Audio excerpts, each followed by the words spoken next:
Even without doing any activity, you can still manifest what you want if you organize these 4 dimensions in one direction and keep it unwavering in that direction for a certain period of time.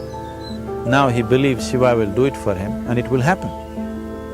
So is Shiva going to come and build your house? No, I want you to understand, God will not lift his little finger for you. What has not happened till now on this planet can happen tomorrow. Human beings are capable of making it happen tomorrow.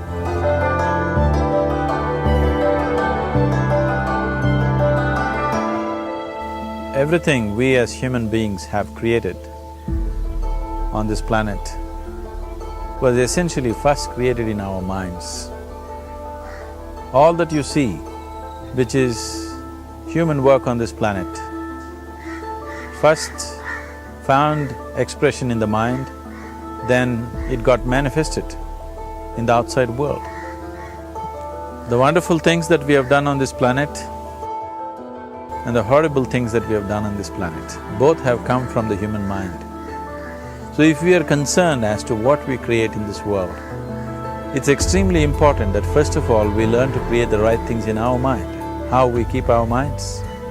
If we do not have the power to keep our minds the way we want it, what we create in the world is also going to be very accidental and haphazard. So learning to create our minds the way we want is the basis of creating the world the way we want. There is a wonderful story in the yogic lore.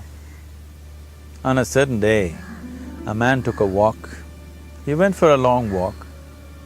Accidentally, unawares, he walked into paradise. Fortunate, isn't he? He just took a walk and he landed up in paradise. After this long walk, he felt little tired. So he thought, oh, I'm tired, I wish I could rest somewhere. He looked around, there was a nice tree, underneath which there was very cushiony grass. So it was inviting. He went and put his head down there and slept. After a few hours he woke up, well rested, and he thought, oh, I'm well rested, but I'm feeling hungry, I wish I had something to eat. And he thought about all the nice things that he ever wanted to eat in his life. And instantly, all those things appeared in front of him. You need to understand, there the service is like that. Hungry people don't ask questions. Food came and he ate. Stomach became full. Then he thought, oh, my stomach is full, I wish I had something to drink. All the nice things that he ever wanted to drink, he thought about it and all of them just appeared in front of him. Drinking people also don't ask questions, so he drank. Now with a little bit of alcohol in him, you know Charles Darwin told you, all of you are monkeys, your tail fell away. Not me, Charles Darwin told you that you were all monkeys and your tail fell away and then you became human. Yes, definitely the tail fell away. But the monkey, in yoga, we always refer to an unestablished mind as markata, which means a monkey. Why we are referring to the mind as a monkey is, what are the qualities of a monkey? One thing about a monkey is, it's unnecessary movement. And another thing about the monkey is, if I say you're monkeying somebody, what does it mean? Imitation. Monkey and imitation have become synonymous. So these two essential qualities of a monkey are very much the qualities of an unestablished mind. Unnecessary movement, you don't have to learn it from the monkey, you can teach it to the monkey. And imitation is full-time job of the mind. So when these two qualities are on, a mind is referred to as a monkey. So this monkey became active within him. He just looked around, thought, what the hell is happening here? I asked for food, food came. I asked for drink, drink came. There must be ghosts around here. and ghosts came. Oh, the ghosts have come, they're going to surround me and torture me, he thought. Immediately the ghosts surrounded him and started torturing him. Then he started screaming in pain and said, oh, they're going to kill me, and he died. Just now he said he's a fortunate being. The problem is he was sitting under a kalpavriksha or a wishing tree. He asked for food, food came, he asked for drink, drink came, he asked for ghosts, ghosts came, he asked for torture, torture came, he asked for death, death happened. Now don't go looking for these kalpavrukshas in the forest. You can barely find a tree these days. A well-established mind, a mind which is in a state of samyukti, is referred to as a kalpavriksha. If you organize your mind to a certain level of organization, it in turn organizes the whole system. Your body, your emotion, your energies, everything gets organized in that direction. Once all these four dimensions of you, your physical body, your mind, your emotion and the fundamental life energies are organized in one direction, once you are like this, anything that you wish happens without even lifting a little finger actually. It would help to assist it with activity, but even without doing any activity, you can still manifest what you want if you organize these four dimensions in one direction and keep it unwavering in that direction for a certain period of time. Right now the problem with your mind is, every moment it is changing its direction. It is like you want to travel somewhere and every 2 steps if you keep changing your direction, the question of you reaching the destination is very remote unless it happens by chance. So, organizing our minds and in turn organizing the whole system and these 4 basic dimensions of who you are right now in one direction, if you do this, you are a kalpavruksha yourself. Anything that you wish will happen. But right now, if you look at your lives, everything that you have wished for till now, if it happens, you have finished. Everything and everybody that you have desired for, if all of that lands up in your house today, could you live with that? Once we're empowered like this, it's very important that our physical action, emotional action, mental action and energy actions are controlled and properly directed. If it is not so, we become destructive, self-destructive. Right now, that is our problem. The technology, which is supposed to make our life beautiful and easy, has become the source of all the problem that we are destroying the very basis of our life, which is the planet. So what should have been a boon, we are making a curse out of it. What has brought incredible levels of comfort and convenience to us in the last 100 years or so has also become a threat to our life simply because we are not conscious action, we are in a compulsive state of action. So organizing our minds fundamentally means moving from a compulsive state of activity to a conscious state of activity. You might have heard of people for whom they asked for something and beyond all expectations it came true for them. Generally this happens to people who are in faith. Now, let's say you want to build a house.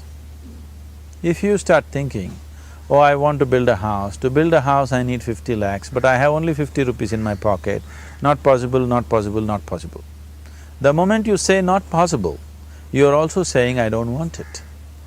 So on one level, you're creating a desire that you want something, on another level, you're saying I don't want it. So in this conflict, it may not happen. Someone who has some faith in a god or in a temple or whatever, who is simple-minded, faith works only for those people who are simple-minded. Thinking people, people who are too much thinking, for them it never works. A childlike person who has a simple faith in his god or his temple or whatever, he goes to the temple and says, Shiva, I want a house. I don't know how, you must make it for me. Now in his mind there are no negative thoughts. Will it happen? Will it not happen? Is it possible? Is it not possible? These things are completely removed by this simple act of faith. Now he believes Shiva will do it for him and it will happen. So is Shiva going to come and build your house? No, I want you to understand, God will not lift his little finger for you. What you refer to as God is the source of creation. As a creator, he has done a phenomenal job, there's no question about it. Could you think of a better creation than this? Is it in anybody's imagination to think anything better than what is there right now? So as a creator, he has done his job wonderfully well. But if you want life to happen the way you want it, because right now, the very crux of your happiness and your well-being is this. If at all if you're unhappy, the only and only reason why you're unhappy is life is not happening the way you think it should happen. That's all it is. So if life is not happening the way you think it should happen, you're unhappy. If life happens the way you think it should happen, you are happy. It's as simple as that. So if life has to happen the way you think it should happen, first of all, how you think, with how much focus you think, how much stability is there in your thought, and how much reverberance is there in the thought process will determine whether your thought will become a reality or is it just an empty thought. Or how you do not create any impediments for your thought by creating negative thought process. This possible is something possible or not possible, is destroying humanity. What is possible and not possible is not your business, it's nature's business. Your business is just to strive for what you want. Right now you're sitting here, if I ask you two simple questions, I want you to just look at this and answer this. Right now from where you're sitting, can you just fly off? You say no. Right now from where you're sitting, can you get up and walk? You'll say yes. What is the basis of this? Why you say no to flying and yes to walking? Because past experience of life, many times you've gotten up and walked, never did you fly off. Or in other words, you're using the past experience of life as a basis for deciding whether something is possible or not possible. Or in other words, you have decided that what has not happened till now cannot happen in your life in future. This is a disgrace to humanity and the human spirit. What has not happened till now on this planet can happen tomorrow. Human beings are capable of making it happen tomorrow. So what is possible and what is not possible is not your business. That is nature's business. Nature will decide that. You just see what is it that you really want and strive for that. And if your thought is created in a powerful way, without any negativity, without any negative thoughts bringing down the intensity of the thought process, the first and foremost thing is you must be clear what is it that you really want. If you do not know what you want, the question of creating it doesn't arise. If you look at what you really want, what every human being wants is, he wants to live joyfully, he wants to live peacefully. In terms of its relationships, he wants it to be loving and affectionate. Or in other words, all that any human being is seeking for is pleasantness within himself, pleasantness around him. This pleasantness, if it happens in our body, we call this health and pleasure. If it happens in our mind, we call this peace and joy. If it happens in our emotion, we call this love and compassion. If it happens in our energy, we call this blissfulness and ecstasy. This is all that a human being is looking for. Whether he is going to his office to work, he wants to make money, build a career, build a family, he sits in the bar, sits in the temple, he is still looking for the same thing. Pleasantness within, pleasantness around. If this is what we want to create, I think it's time we addressed it directly and commit ourselves to creating it. So you want to create yourself as a peaceful human being, joyful human being, loving human being, a pleasant human being on all levels. And do you also want a world like this? A peaceful world, a loving world, a joyful world? No, I want greenery, I want food. When we say a joyful world, that means everything that you want has happened. So this is all that you're looking for. So all that you need to do is commit yourself to creating it, to create a peaceful, joyful and loving world, both for yourself and everybody around you. Every day in the morning, if you start your day with this simple thought in your mind, that today, wherever I go, I will create a peaceful, loving and joyful world. If you fall down 100 times in the day, what does it matter? For a committed man, there is no such thing as failure. If you fall down 100 times, 100 lessons to be learnt. If you commit yourself like this to creating what you really care for, now your mind gets organized.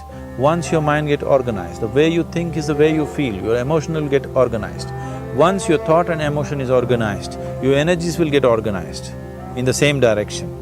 Once your thought, emotion and energies are organized, your very body will get organized. Once all these four are organized in one direction, your ability to create and manifest what you want is phenomenal. You are the creator in many ways. That which is the source of creation is functioning within you every moment of your life. It is just that, have you kept access to that dimension or not? Organizing the four basic elements of your life will give you that access. There are tools and technologies to do this. The whole science of yoga, the whole technology that we refer to as yoga is just about this, transforming yourself from being just a piece of creation to become a creator.